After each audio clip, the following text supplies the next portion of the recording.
for this social studies activity, you're going to use your knowledge of maps and the maps of Florida to help you label your own map of Florida.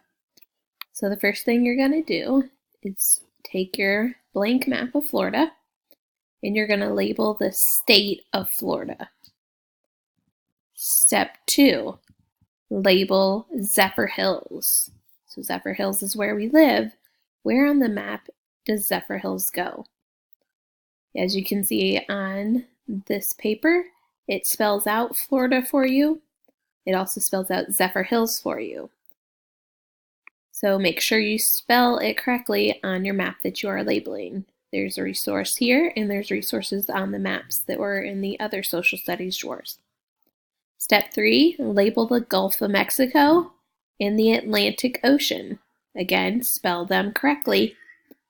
Step 4, color the water blue neatly. Step 5, color the land green neatly.